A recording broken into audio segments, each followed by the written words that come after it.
श्रीमन्नारायण नारायण हरि हरि, श्रीमन्नारायण नारायण हरि हरि।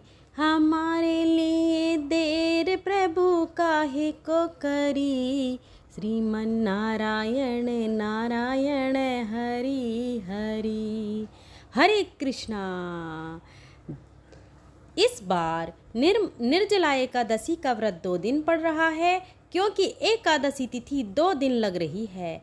ऐसे में यह अहम समस्या बना हुआ है कि व्रत किस दिन रखना ज़्यादा सही रहेगा।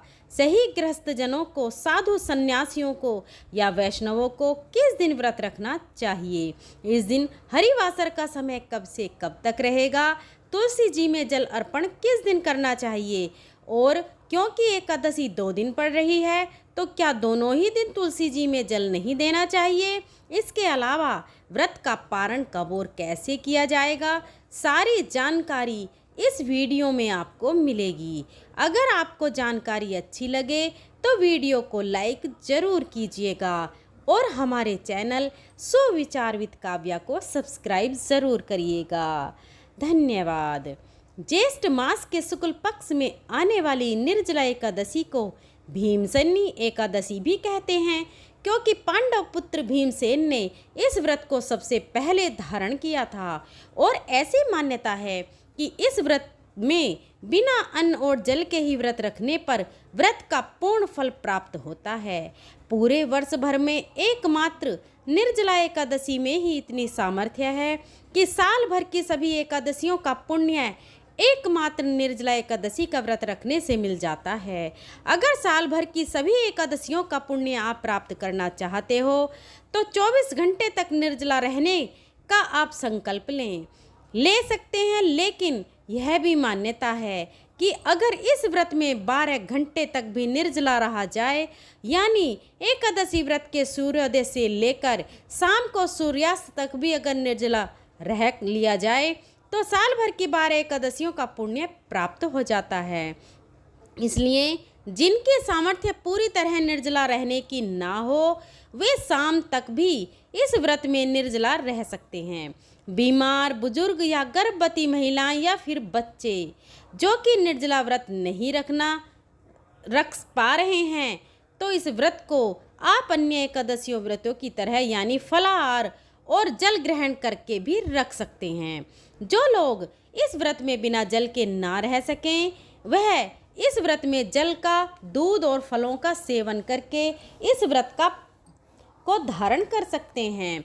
लेकिन सभी गृहस्थ जनों को यही सलाह दी जाती है कि एकादशी के दिन और खास तौर पर निर्जला एकादशी के दिन अन्न का सेवन ना करें और अपनी सामर्थ्य के अनुसार इस दिन जल का, शक्कर से भरे हुए घड़े का या मौसमी फलों का, जूते, चप्पल, छतरी आदि का दान अवश्य करें।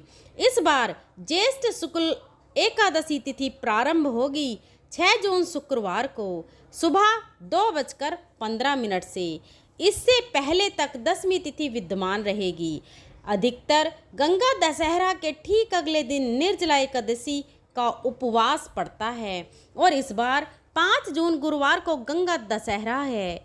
एकादशी तिथि 7 जून शनिवार को सुबह 4:47 पर समाप्त होगी। इसके बाद से द्वादशी तिथि प्रारंभ हो जाएगी। इसलिए इस बार 6 जून शुक्रवार और 7 जून शनिवार 2 दिन निर्जला एकादशी का उपवास रहेगा। इस बार 6 जून शुक्रवार को भद्रा भी लग रही है। चलिए आपको बताते हैं शुक्रवार के मुहूर्तों के बारे में। इस दिन ब्रह्म मुहूर्त सुबह 4:08 से लेकर 4:56 तक रहेगा। मान्यता है कि जो लोग निर्जला एकादशी का उपवास रखते हैं, उन्हें व्रत वाले दिन सुबह 3 बजे से 4:30 बजे के बीच में जल का सेवन कर लेना चाहिए।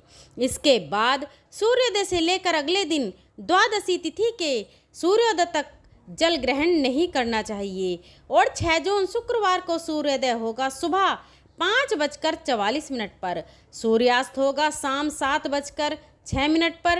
इस दिन प्रातःकाल पूजा मुहूर्त रहेगा सुबह 4:22 से 5:23 तक। शाम की पूजा का मुहूर्त शाम 7:17 से 8:18 तक रहेगा। हस्त नक्षत्र सुबह 6:34 तक रहेगा और बाद में चित्रा नक्षत्र प्रारंभ हो जाएगा। इस दिन अभिजीत मुहूर्त सुबह 11:58 से लेकर दोपहर 12:52 तक रहेगा।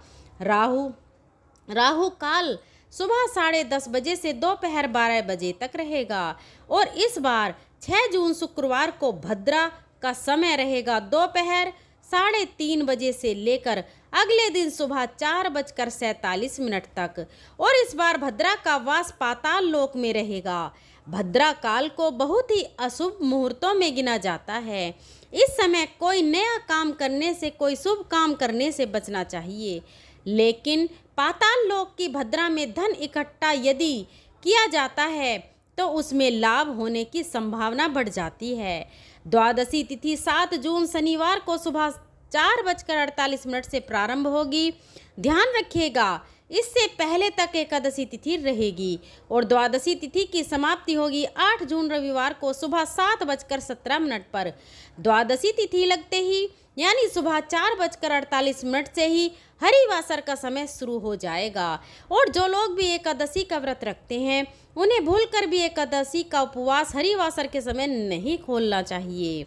इस समय खोला गया व्रत अधूरा रहता है और हरिवासर का जो समय है वह 7 जून शनिवार को सुबह 11:25 तक समाप्त होगा और 7 जून शनिवार को ब्रह्म मुहूर्त सुबह 4:08 से लेकर 4:56 तक रहेगा। इस दिन सूर्योदय होगा सुबह 5:44 पर, सूर्यास्त होगा शाम 7:07 पर। प्रातःकाल पूजा मुहूर्त सुबह 4:22 से 5:23 तक रहेगा, यानी कि पूरे 1 घंटा। इस दिन वरियान योग बन रहा है जो कि सुबह 11:18 तक रहेगा। बाद में परिक योग रहेगा। चित्रा नक्षत्र सुबह 4:40 तक रहेगा और बाद में स्वाति नक्षत्र प्रारंभ हो जाएगा। और अगर एकादशी का व्रत पतिव्रता और स्वाति नक्षत्र के साथ रखा जाता है तो उसका फल कई गुना बढ़ जाता है। इस दिन गोधूली मुहूर्त सुबह 7:16 से लेकर 7:36 तक रहेगा। राहु काल सुबह 9 बजे से लेकर 10:30 बजे तक रहेगा। अब जो लोग 6 जून शुक्रवार को निर्जला एकादशी का उपवास रखेंगे उन्हें 7 जून शनिवार को सुबह व्रत खोलने का कोई भी मुहूर्त प्राप्त नहीं होगा, क्योंकि सुबह के समय हरिवासर रहेगा और 11 बजे से लेकर 1 बजे के बीच में व्रत नहीं खोला जाता है। इसलिए दोपहर 1:44 से लेकर 4:31 तक का समय है वह व्रत पारण करने का रहेगा। 7 जून शनिवार को उपवास रखने वाले सभी श्रद्धालु 8 जून रविवार को सुबह 5:23 से लेकर 7:17 के बीच में निर्जला एकादशी का उपवास खोल सकेंगे। आपको किस दिन उपवास रखना चाहिए? तो इसके लिए सबसे अच्छी तिथि वही मानी जाती है जिसमें एकादशी और द्वादशी मिली हुई हो। अगर एकादशी का व्रत 2 दिन पड़ रहा है और पहले दिन वाली एकादशी के साथ अगर 10वीं तिथि भी मिली हुई है तो ऐसी एकादशी आसुरी शक्तियों को बल देने वाली मानी जाती है और यही कारण है कि दूजी एकादशी यानी दूसरे दिन वाली एकादशी का उपवास रखना चाहिए।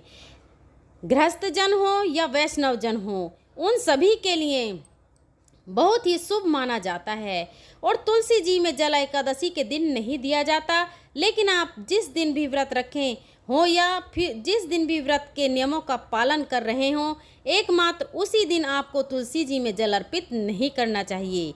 बाकी दिनों में आप अर्पण कर सकते हैं। और क्योंकि इस समय गर्मी ज़्यादा पड़ती है, तुलसी जी में जल अर्पित ना करने से सूखी तुलसी जी सूख सकती हैं, जिसका दोष भी लग सकता है। इसलिए तुलसी जी के पौधे को ठंडी छांव वाली जगह में रखें और एक दिन पहले पर्याप्त मात्रा में तुलसी जी में जल भी अर्पण कर दें। भूलकर भी तामसिक चीज़ों का सेवन ना करें और इस दिन जल दान अवश्य करें। द्वादशी तिथि को तुलसी का पत्ता, पंचामृत और जल का सेवन करने से व्रत का पारण करना चाहिए। बहुत ज़्यादा तेल मसाले वाला भोजन करने से द्वादशी तिथि को बचना चाहिए। नाखून, बाल इत्यादि नहीं कटाने चाहिए, क्योंकि यह एकादशी महान एकादशियों में से आती है।